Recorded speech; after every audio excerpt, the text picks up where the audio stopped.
CES 2023 had the largest VR presence ever. VR was literally everywhere. Novel VR and AR headsets, VR haptic devices, even VR accessories, all ranging from a couple of hundreds to tens of thousands of dollars. CES is basically a Disney World for techies, and in this video I will do an overview of my 3-day CES pilgrimage, which will be followed by in-depth videos in the coming days about specific VR products I get to test, so make sure to subscribe to Disco VR YouTube channel so that you don't miss them. Different VR headsets was of course the major attraction for me. One of the biggest highlights of the convention was PlayStation VR 2 demo that only a handful of CES visitors got to test ahead of its release on February 22nd. I of course already pre-ordered it, but I wouldn't miss the opportunity to get an early look on this tech and try Horizon. And oh my goodness, this was an absolutely incredible experience. A splash of vibrant colors in your face, an incredible eye-tracking based gaming UI, all that made PSVR 2 an absolute showstopper, and it made waiting to receive my own headset so much more difficult. PSVR 2 will be receiving a dedicated video coverage on my channel in which I will go more in depth into my experiences, thoughts and concerns. The link to that video will also be included in the video description. The next headset had probably the largest demo spot of all VR devices I've seen at the convention. A highly teased headset, HTC Vive XR Elite, is a brand new standalone and PC VR headset that also supports pass-through, making it one of the major Meta Quest Pro competitors, but only for about 2/3 of the price of Quest Pro. HTC has been delivering somewhat questionable headsets in the past, but I gotta say, the new XR Elite definitely made a splash at CES. On top of its impressive specs, high comfort and absolutely zero light leaks, it also has a built-in diopter and a hot-swappable rechargeable battery at the back, and even the ability to transform into glasses without losing any of the base features simply by including these little tips and plugging this headset to a power bank. There's a lot to say about this headset. Some qualities really impressed me, but there's definitely a few things that were unclear, at least based on the demo, and I'll talk about them further in the dedicated video that will be linked in the description below.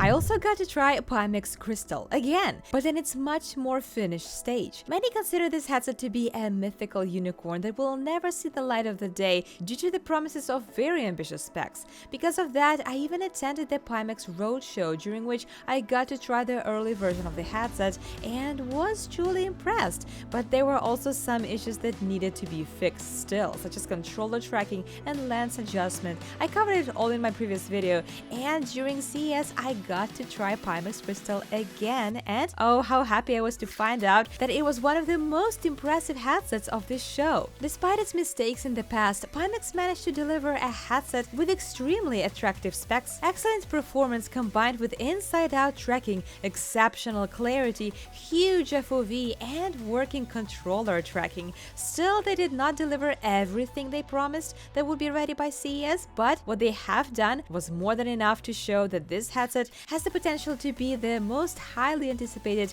PC VR gaming headset on the market, and that also includes the price. Of course, Pimax Crystal deserves a more in-depth coverage, which will be coming very soon to my channel, so make sure to check the link in the description below. So many other headsets were presented at CES, many of which were mixed reality or augmented reality HMDs. I got to meet Stan, the creator of Lynx XR, and test his mixed reality and hand-tracking first headset, Lynx, that is in its final stage and is all ready to be shipped to consumers. An incredibly lightweight device that I could hardly feel in my head made all other headsets feel like oversized helmets. Lynx features incredible pass-through quality with depth sensors, allowing amazing continuity and the ability to walk around freely and with confidence that I will not run into a wall. I got to try that one mixed reality solar system experience that allows you to walk inside the space sphere and interact with the planets and the sun using hand tracking. It's so interesting how this headset was designed as a hand tracking first device,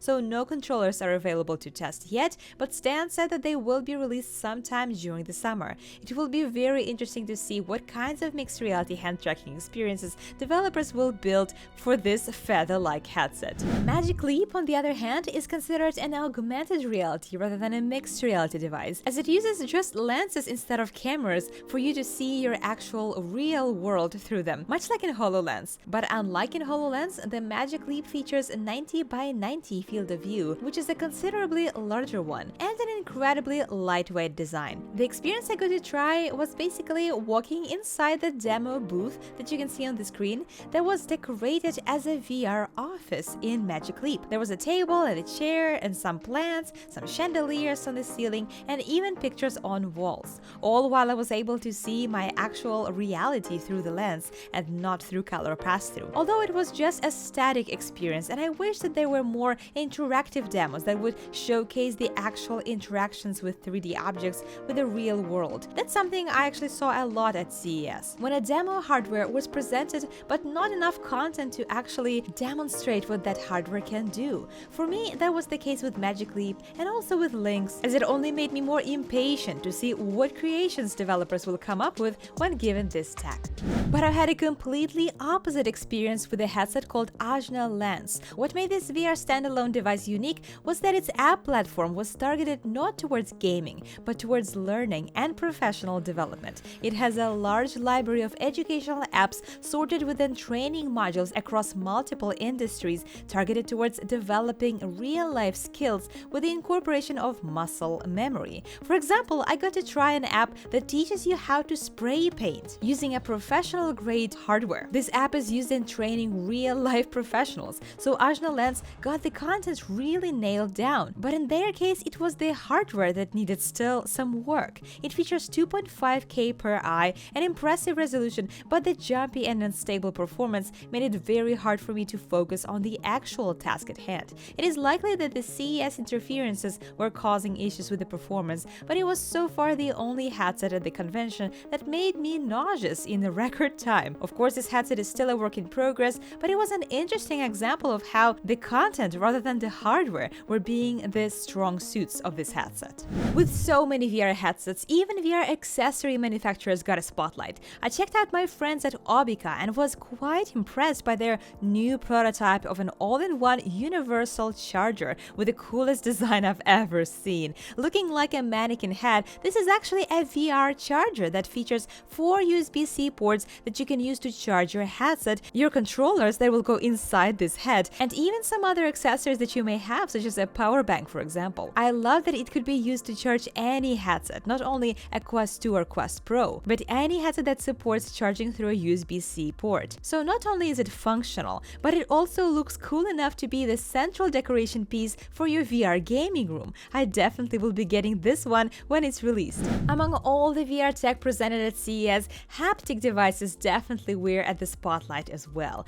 Haptics, Contact CI, Haptics, Electronica, and OO all were incredibly impressive and completely different from each other, and featuring completely different haptics technologies. I was legitimately very surprised to see just how different their approaches were to designing haptic vests, shirts, and gloves. Haptics presented at CES definitely deserve a separate video coverage, so make sure you subscribe to DiscoVR so that you don't miss all the exciting in-depth videos that will be coming to the channel very soon. Thanks so much for watching, and see you next time!